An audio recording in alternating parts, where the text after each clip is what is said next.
የነርቭ ጉዳትን ለመፈወስ የነርቭ ህመምን ለማስታገስ አዘውትረ መውሰድ ያሉብን ድንቅ መጠጦችና ምግቦች በነርቭ ህመም መጠዝጠዝ መደንዘዝ ማቃጠል የጡንቻ መድከም መሸማቀቅና የላብ ችግር እየተሰቃያችሁ ከሆነ የነርቭ መጎዳት ምን አይነት አስቀያሚ ችግር መሆኑን ትረዳላችሁ የነርቭ ጉዳት ባይኖርም የወደፊት ስጋቱ ካለባችሁ ይህ ቪዲዮ ለእናንተ ነው ነርቭ ተጎዳ የምንለው በተለያየ ምክንያት በደረሰ ጉዳት በአንጎልና በሰውነታችን መካከል ያለው ግንኙነት ሲዛባ ወይም የሲግናል መረበሽ ሲፈጠር ነው በተለያዩ ምክንያቶች ሊፈጠር ይችላል ለምሳሌ በአደጋ ምክንያት በደረሰ ጉዳት በስኳር በሽታ በኢንፌክሽን በነርቭ ላይ ከባድ ጫና በመፈጠር ምክንያት መጎዳት የተወሰኑት ምክንያቶቹ ናቸው በመጨረሻም የሚፈጠሩት የነርቭ ጉዳት ምልክቶች የቀን ተቀን እንቅስቃሴያችን ሲያስተጓጉሉ ይታያል ጥሩ ዜናው ምንድነው ህክምና መውሰድ ሐሪፍ ቢሆንም ተፈጥሯዊ በሆነ መንገዶች የሰውነት ራስ በራስ የማዳን ሂደትን መደገፍ ደግሞ ተመራጭ መንገድ ነው አዲሱን የኑትሪሽን ጋይድና ይህን ቪዲዮ በደንብ ለመረዳት ቪዲዮውን ጨርሱት ላይክ ሰብስክራይብ ይደረግ ይህን ህይወት ቀያሪ መረጃ መቼም ማጣት አትፈልጉም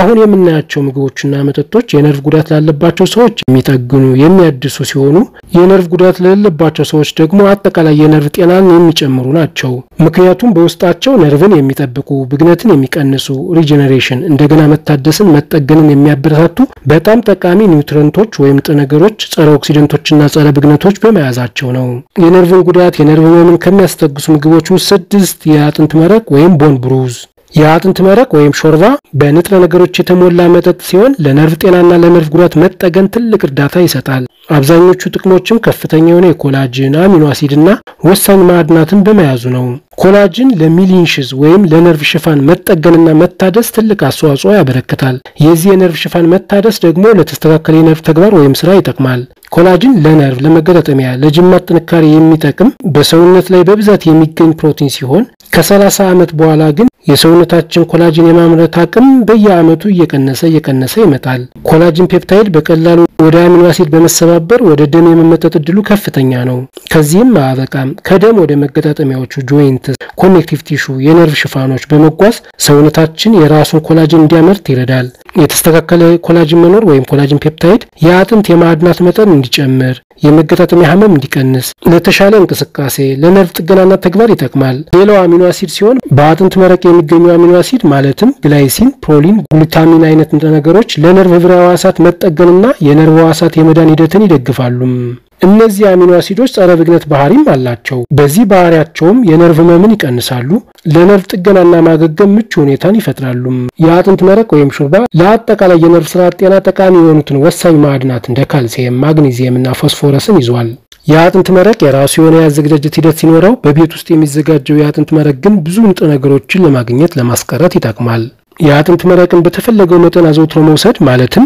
አንድ ስኒ ወይም 250 ml የአጥንት መረቅ በየቀኑ መውሰድ ከተቻለ አለዛም በሳምንት ውስጥ ከ3-5 ጊዜ መውሰድ ያስፈልጋል ረዘም ላለ ጊዜ ብንወስደው የተሻለ ለውጥ ለማምጣት ይጠቅማል ለምሳሌ ከ1 ወር እስከ 2 ወር ያክል ጊዜ መውሰድ ያስፈልጋል በዚህ መልክ መውሰድም የሰውነት መስራች የሆኑ ንጥረ ነገሮችን በመለገስ የተጎዱ ነርቮችን ለመጠገን አጠቃላይ የነርቭ ጤናን ለመጠበቅ ይረዳል ሌላው የዝንጅብል ሻይ ነው የዝንጅብል ሻይ ጠንካራ መጠጥ ሲሆን ባሉት ጸረ ኦክሲደንትና ጸረ ብግነት ባህሪያት የነርቭ ጤናን ይደግፋል ለተጎዱ ነርቮች ጥገናም ያገለግላል ዝንጅብል ጂንጅሮልና ሻጎል የተባሉ ባዮአክቲቭ ኮምፓውንዶችን ይዟል እነዚህም የነርቭ ብግነትን ይቀንሳሉ የነርቭ ህዋሳትን ከኦክሲዳይዝ ጉዳት ይጠብቃሉ ይህ ሂደት የኒውሮፓዚ ችግር ወይም የነርቭ ህመም ላለባቸው ሰዎች ይጠቅማል ምክንያቱም የነርቭ ብግነት መቀነስ ህመምን ይቀንሳል የመዳን ሂደትንም ያፋጥናል የዝንጅብል ሻይ የደም ዝውውርን ለማፋጠን ይጠቅማል ወደ ነርቭ የሚሄደውን ደም ወይም ኦክሲጅን ወይም ንጥረ ነገር በማፋጠን የተጎዱ ነርቮች የተሻለ ኦክሲጅን ወይም ኒውትሪየንት እንዲያገኙ በማድረግ የመጠገንና የመታደስ ሂደታቸውን ያፋጥናል በተጨማሪም የዝንጅብል ሻይ በሰውነታችን ላይ በሚኖረው ሞቅ ያለ አወንታዊ ጫና ከነርቭ ጋር የተያዙ ምልክቶችን ወይም ምቾት ማጣት እፎይታን ለማግኘት ይረዳል ጥቅሙን ለመጨመር ያህል የዝንጅብል ሻይን ከሎሚ ጋር ወይም ከማር ጋር በመውሰድ ተጨማሪ ጸረ ኦክሲደንት ተጽዕኖና የማስታገስ አቅሙን ይጨምራል የዝንጅብል ሻይን በተፈለገው መጠን አዘውትሮ መውሰድ ማለትም አንድ ስኒ የዝንጅብል ሻይ ወይም 250 ml የዝንጅብል ሻይን ረዘም ላለ ጊዜ ከ1 ወር እስከ 2 ወር በሚደርስ ጊዜ ውስጥ መውሰድ ያስፈልጋል በዚህ አንድ ስኒ የዝንጅብል ሻይ ውስጥም ከ1 እስከ 2 ፍሬሽ የሆነ የዝንጅብል ዱቄት የተካተተ መሆን አለበት በዚህ የተፈቀደ መጠን አዘውትሮ መውሰድም ተፈጥሯዊና የተረጋገጠ የነርቭ ጤናን መጠበቂያ የነርቭ ህመምን መቀነሻ አጠቃላይ የሰውነት ደህንነትን ማረጋገጫ መንገድ ነው ሌላው የብሉቤሪ ስሙዚ ወይም ጭማቂን መውሰድ ነው የብሉቤሪ ስሙዚ የነርቭ ጤናን ለመጠበቅ የሚጠጣ ኃይለኛና ጣፋጭ መጠጥ ነው። የዚህ ጥቅም ሚስጥርም በብሉቤሪ የሚገኘው ጠንካራ ጸረ ኦክሲደንት ምክንያት ነው። ብሉቤሪ የፍላቮኖይድ አይነት በሆነው አንቶሲያኒንስ ጸረ ኦክሲደንት የተሞላ ስለሆነ ጠንካራ ኒውሮፕሮቴክቲቭ ባህሪ ወይም ጠንካራ ነርቭን የመጠበቅ የመጠገን ባህሪ አለው። እነዚህ ጸረ ኦክሲደንቶች የነርቭ ሕዋሳትን ከኦክሲዳይዝ ጭንቀትና ጉዳት ብሎም ከብግነት በመጠበቅ ለነርቭ ጤና መጠበቅ፣ ለነርቭ ጉዳት መቀነስ አስተዋጽኦ ያደርጋሉ። የኦክሲዳይዝ ጭንቀትና ብግነቶች ለነርቭ መጎዳት ወይም ለኒውሮዲጀነሬቲቭ ዲዚዝ ወይም ለሌሎች ስር ለሰደዱ የነርቭ በሽታዎች ይዳርጋሉ። የኦክሲዳይዝ ጭንቀትን በመቀነስ ብሉቤሪ የነርቭ ተግባርን ለማስጠበቅ፣ የተጎዱ ነርቮች ጥገናን ለማፋጠን ይጠቅማል። የብሉቤሪ ጁስ ከጸረ ኦክሲደንት ባህሪው በተጨማሪ የአንጎል የእውቀት ተግባርን ለመጨመር ወይም ኮግኒቲቭ ፋንክሽን ለመጨመር ይጠቅማል። ለአእምሮ ጤና ይጠቅማል። ይህ ተግባሩ ደግሞ ምን ያህል ለነርቭ ስርዓት ጤና እንደሚረዳ ያረጋግጣል። የብሉቤሪ ስሙዚን ጥቅም ለመጨመር የብሉቤሪ ጁስን ሌሎች ለነርቭ የሚጠቅም ንጥረ ነገሮች ከያዙ ምግቦች ጋር እንደ ቆስጣ፣ የአልሞንድ ወተት፣ የቺያ ዘር ጋር አብሮ በማዋሃድና በማዘጋጀት ለነርቭ ጤና መጠበቅ አስተዋጽኦ የሚያደርጉትን ቫይታሚኖች፣ ማዕድናትና ጤናማ ቅባቶች መጠን መጨመር ይቻላል። የብሉቤሪ ስሙዚን አዘውትሮ መውሰድ ማለትም አንድ ሲኒ የብሉቤሪ ጁስ ወይም ከ125 እስከ 250 ml መጠን ያለውን የብሉቤሪ ስሙዚ በየቀኑ ረዘም ላለ ጊዜ መውሰድ ነርቭን በመመገብ የነርቭ ጉዳት የማገገም ሂደትን ማፋጠን ይቻላል። ሌላው የቀይ ስር ጁስ ወይም ቢትሩት ጁስ ነው። የቀይ ስር ጁስ ለነርቭ ጤና መጠበቅ፣ የነርቭ ጉዳትን ለመጠገን በተለይ በከፍተኛ የናይትሬት ይዘቱ ምክንያት ለነርቭ ስርዓት ጤና መጠበቅ ከፍተኛ አስተዋጽኦ ያበረክታል። በቀይ ስር ጭማቂ የሚገኘው ናይትሬት ከተመገብነው በኋላ በሰውነታችን ወደ ናይትሪክ አሲድ በመቀየር ወደ ነርቮችና ህብረ ሕዋሳት የሚደረገውን የደም ፍሰት ይጨምራል። ኦክሲጅንና ንጥረ ነገሮች ወደ ተጎዳው ነርቭ እንዲደርሱ ይረዳል። የተፋጠነ የደም ፍሰት መኖር ወደ አካባቢው ጠቃሚና በቂ ኒውትረንቶች፣ ንጥረ ነገሮች እንዲሁም ኦክሲጅን ስለሚደርስ የተጎዱ ነርቮች ራሳቸውን እንዲያድሱ እንዲጠግኑ ከፍተኛ አስተዋጽኦ አለው። በተጨማሪም የቀይ ስር ጁስ በጸረ ኦክሲደንት የበለጸገ ስለሆነ ለምሳሌ ቤታሊያንስ ጸረ ኦክሲደንት የነርቭ ሕዋሳትን ከኦክሲዳይዝ ጭንቀትና ጉዳት፣ ብግነት ይጠብቃል፣ ይከላከላልም። የቀይ ስር ጁስ ጸረ ብግነት ባህሪ የነርቭ ህመምን፣ በነርቭ መጎዳት ምክንያት የሚመጣ ምቾት ማጣትን ይቀንሳል፣ ያበርዳልም። የተሻለ ውጤት ለማምጣትና ከፍተኛ የንጥረ ነገሮች መጠን ለማግኘት ከፍሬሽ ወይም ትኩስ ቀይ ስር የተዘጋጀ የቀይ ስር ጁስ መጠቀም ይመከራል። ይህን የቀይ ስር ጁስ አዘውትሮ መጠጣት ማለትም በየቀኑ አንድ ሲኒ የቀይ ስር ጁስ ወይም ከ125 እስከ 250 ml መጠን ያለው የቀይ ስር ጁስን አዘውትሮ ከወር በላይ መውሰድ የተሻለ የተፈጥሮ የነርቭ ጉዳት ማገገምን ማፍጠኛ፣ የአጠቃላይ የነርቭ ጤና ማግኛ መንገድ ነው። ሌላው በሁለተኛ ደረጃ የሚገኘውና ወሳኙ የእርድ ወተት ነው ወይም ቱርመሪክ ጎልደን ሚልክ ይሉታል። የእርድ ወተት በጣም ወሳኝ ጠንካራ መጠጥ ሲሆን የከርከሚን ጸረ ብግነት ባህሪና የነርቭ ጠባቂነት ባህሪን በእጅጉ የሚጨምር መጠጥ ነው። ከርከሚን የእርድ ጠንካራው ወሳኙ ኮምፓውንድ ነው። ከርከሚን ብግነትን በመቀነስ የኦክሲዳይዝ ጉዳትን በመከላከል ይታወቃል። ይህ ባህሪውም የነርቭ ጉዳትን እንዲከላከል፣ የነርቭ እንደገና የመጠገን ሂደትን እንዲያበረታታ ጠቅሞታል። ከርከሚን የነርቭ ብግነትን በመቀነስ የተጎዱ ነርቮች የመዳን ሂደትን በመደገፍ ከነርቭ ህመም እፎይታን ለማግኘት ይረዳል። የእርድ ወተት ወይም ቱርመሪክ ጎልደን ሚልክ ሲዘጋጅም በዋናነት አንደኛ ከወተት ከእጽዋት የተውጣጣ፣ 2 ከእርድ ዱቄት 1 የሻይ ማንኪያ የእርድ ዱቄት፣ 3 ከጥቁር በርበሬና ሌሎችም እንደ ኮኮናት አይነት የሚዘጋጅ ሲሆን እርድን መጋቢ፣ የተመቸ፣ ተስማሚ ለነርቭ ጠቃሚ የማድረጊያ መንገድ ነው።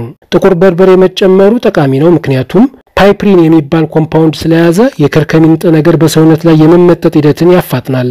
የእርድ ወተትን አዘውትሮ መውሰድ በተለይ ከምኝታ በፊት የተረጋጋ የነርቭ ስርዓት ለመፍጠር፣ ለነርቭ ጤና መጨመር ይጠቅማል። ለነርቭ ጥገና ይጠቅማል። ለአጠቃላይ የሰውነት ደህንነት ይረዳል። ይህን ለውጥ ለማምጣትን በየቀኑ ዘውትር ከምኝታ በፊት አንድ ሲኒ የእርድ ወተትን ወይም 250 ml መጠን ያለውን የእርድ ወተትን ረዘም ላለ ጊዜ ለምሳሌ ከ1 ወር እስከ 2 ወር በሚደርስ ጊዜ መውሰድ ወይም መጠቀም ይኖርብናል። በዚህ አንድ ሲኒ የእርድ ወተት ውስጥ እርድ ያለው መጠንም 1 የሻይ ማንኪያ የእርድ ዱቄት የተካተተ መሆን አለበት። ሌላው አረንጓዴ ሻይ ነው።